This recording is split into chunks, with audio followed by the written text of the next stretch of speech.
And well, you mentioned DDR1 there.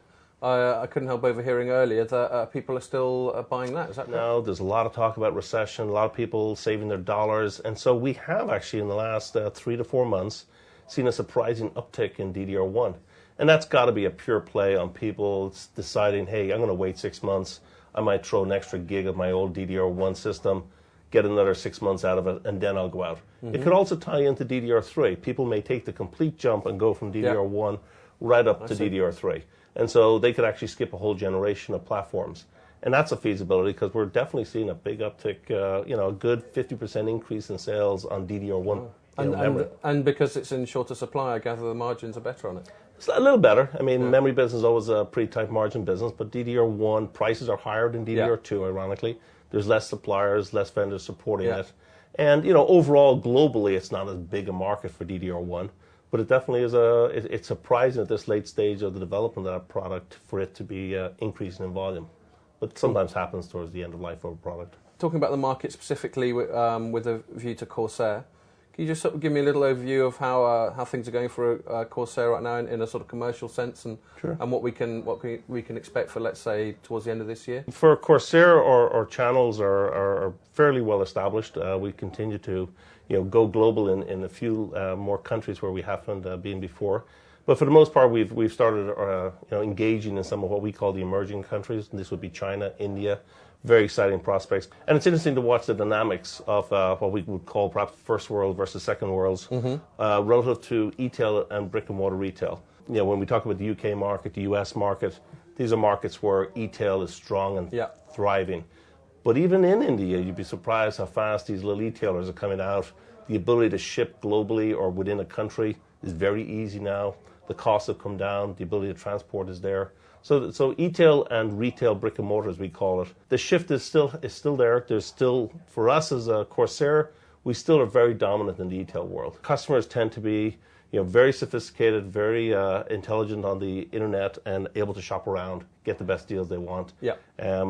And of course, some of them like the convenience of being able to go to the local store or a central location to pick it up. But in general, we're seeing our channels developing very nicely. Internet is going bigger each year, and we expect that to continue. What are the key sort of drivers for sort of further growth and success for you guys in the short term? Well, it's been interesting. So we've seen the shift that everybody's perhaps seen, where desktop growth has slowed down. I mean, we're talking in the sub 10% range. While in the notebook world, obviously, that's been exploding, and that continues to grow in the high 20s, if not 30% range. So that creates somewhat of a shift for us. We've seen on the gaming enthusiasts now, we've actually seen the big notebooks and people actually producing some significant breakthroughs on gaming notebooks that you can actually be pretty portable. They're not your standard little small ones, but that's a market shift, and that requires us to start looking much more significantly at the SODIMM market versus their bigger desktop market. And obviously with our claim to fame on the extreme memory, we're looking at what we need to do to offer extreme SODIMM market memory modules for that notebook market. And we just want to tap into that. There's a huge market. People are upgrading those notebooks. Like the desktops of old, they were very difficult, had to unscrew 10 different screws to open it up, to upgrade it. Now it's a click, you open up the back of a desktop and you're in. The notebooks are doing the same thing. It used to be very difficult to get into them, to upgrade them.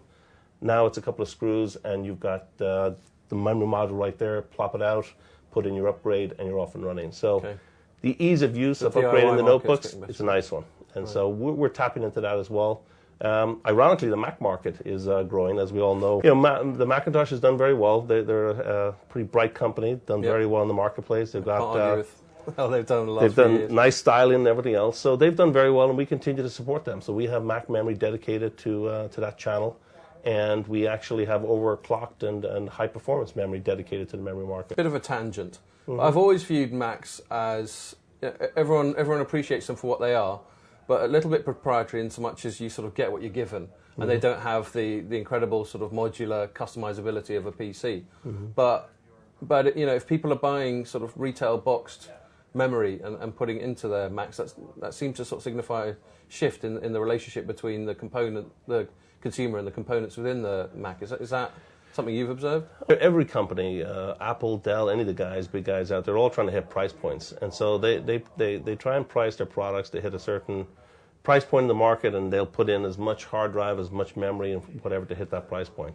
For the most part, they want that upgradable though. Someone who buys a notebook or a desktop for $6 or $7.99, they can't limit them and not being able to upgrade that to a higher level. So they do offer upgrade paths on some of the key components, and those key components are primarily memory, hard drives, and those are two in notebooks. Desktops, you start getting into graphics cards and things like that are more upgradable. But certainly in notebooks, it's an easy business. And of course, Apple makes a lot of money themselves on the accessory business, as you well know. Definitely. iPod being a great example of where they really kill it on a lot of the accessory lines that go with their iPod line. Likewise, in their Mac line, they make a lot of money, and a lot of economic power lies in the accessories and upgrades that they can offer that. So we tap into that market as well by offering the memory. And we've also got a line of USB products that go into all the Macs, PCs, notebooks. That's a nice addition to our product portfolio. And, just so we touch on it, because, a lot of people don't realize Corsair now supports power supplies. Yeah. We've done incredibly well, entered the market probably just about a year ago. And I've just seen explosive growth. The market for power supplies was pretty fragmented. There was no real clear market leader that was dominating that business. Okay. We felt we could come in and make a superior power supply to meet the needs of our market, which for the most part are high-end enthusiasts who want the best of breed of product. And we really achieved that. We got spectacular reviews by all the sites who did reviews on our power supplies.